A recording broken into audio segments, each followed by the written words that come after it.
You can now support Ghost Maps on Patreon. Simply look for We Are HANTU or click the link in the description. Ghost Maps is hosted on Libsyn. Get up to 2 months of free podcast hosting for your show from Libsyn with the promo code HANTU. Check out the description for more details. Ghost Maps. Entry 70. Chiang Rai, Thailand. Pearl asks how long this is going to take.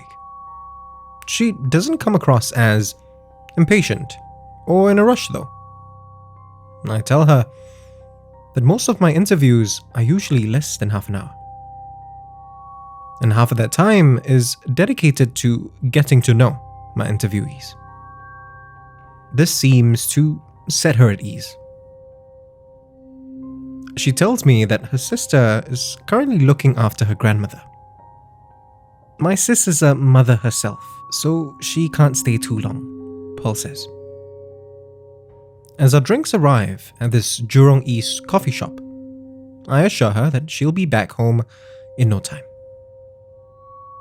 Pearl nods, then tells me that family is important to her. I assure her that I understand, and she reiterates her point quite firmly. People ask me why I quit my job to look after my grandmother instead of getting a helper, she says. But I believe it's important for us to respect those that came before us, doubly so if they did everything they could to take care of us. I sense that there might be more here, so I encourage her to tell me a bit more about her sense of filial piety. She says that she wasn't always this way. When I was younger, I harbored dreams of getting as far away from my family as possible, she says.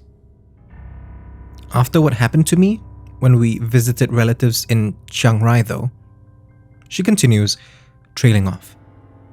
Before she can continue though, I quickly fish out my recorder. I switch it on, place it on the table, and ask her to start from the beginning.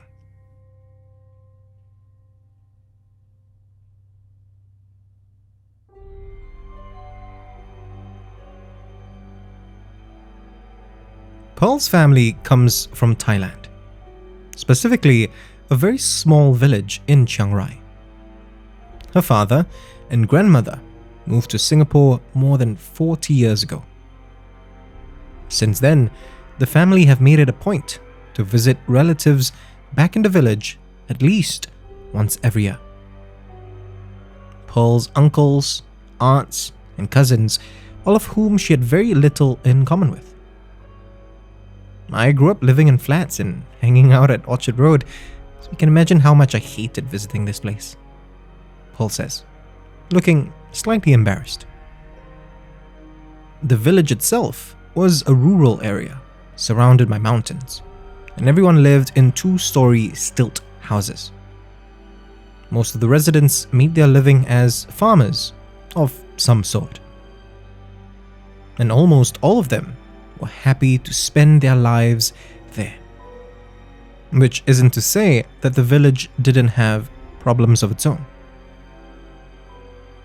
Pearl and her sister were warned not to go out at night because there were gangsters roaming around the area.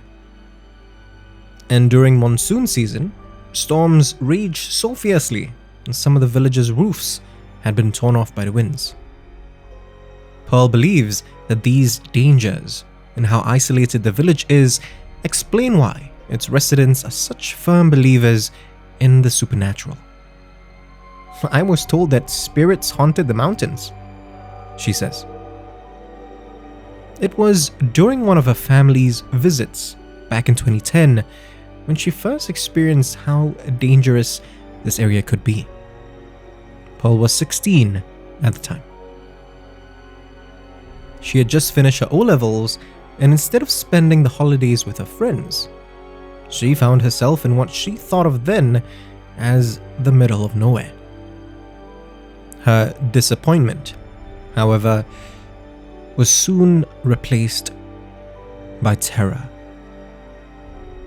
Her mom and dad, grandmother and sister and herself all slept in one room in their relative's home, on thin mattresses and in sleeping bags that they had brought along. On their second night there, her whole family was awoken by screams from their neighbors. Pearl thought she was dreaming at first, but then she saw the lights through one of their windows. The lights of a roaring blaze. Gangsters had set a home on fire. No one knew whether this was in retaliation for something, or if the gangsters were just bored and this was how they got their kicks. All Pearl knew was that at that moment, she didn't see this village as some dodgy kampong in the middle of nowhere anymore. She saw the villagers crying, mourning the loss of their home and the near loss of their lives. She saw not just her father, but her uncles, aunts, and cousins rush to help. She saw a community. As the flames eventually died down, some of the villagers gathered in one particular home. Pearl wanted to see what was going on, but her father stopped her.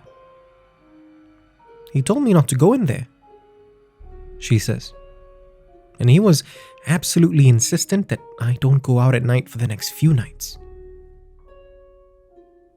Pearl told him that after everything that happened, she wasn't planning to. She didn't want to get caught by the gangsters. But her father warned her that there were things out there more dangerous than gangsters. Pearl suspected that she knew what he meant by this, but she didn't push the matter. Not while her father was still reeling from what happened. 2 nights later, Pearl woke up at around 3 a.m. She didn't know what had woken her up. Just a feeling. Pearl then crept as quietly as she could through the house filled with relatives. Miraculously, she managed to not wake anyone else up. She headed down to the ground, where she lit a cigarette, a habit that she had somehow managed to keep hidden from her father for the last 2 years. It was pitch dark and deathly silent. She couldn't see anything beyond the glowing embers of her cigarette, but she knew that just beyond her family's home, there was a massive field. As she exhaled a cloud of smoke that vanished into the darkness of the night, she was suddenly gripped by that same feeling again. And now she knew what it was. Someone was watching her. "Hello?" she whispered. She knew that she should have been scared, but she was more uncertain than terrified. And that's when she saw them. Maybe it was because her eyes had adjusted to the darkness, or because they allowed her to see them. But standing before her now were about 20 people. She had never seen them around the village before, and for a second, she thought they might have been the gangsters. Then she saw that among the men were women and children too. There was a sort of blue glow around them, one that didn't illuminate anything beyond themselves. The glow, however, accentuated the sickly grey tone of their flesh. And just as suddenly as they appeared, Pearl knew instinctively exactly what they were. Ghosts. Spirits of long-dead villagers, but also something else. Something that kept the fear away from her heart. They were family. There was a look of determination on each of their faces. More than their presence, this is what frightened Pearl. I wasn't frightened for myself, she tells me. I was scared of what they were going to do. Pearl dropped her cigarette, but kept her eyes locked on the spirits. Even as she watched them, though, they nevertheless faded away, back into the darkness of the night. A few days later, there was a commotion among the villagers. Pearl didn't understand what they were saying, and her father refused to translate for her and her sister. It was only when they got back to Singapore the week after did they find out what had happened. The authorities had found the gangsters up in the mountains, slain in a brutal and visceral manner. They had chalked it up to an animal attack of some kind. No man, the authorities said, could have eviscerated these men that way. But I knew the truth, Pearl says.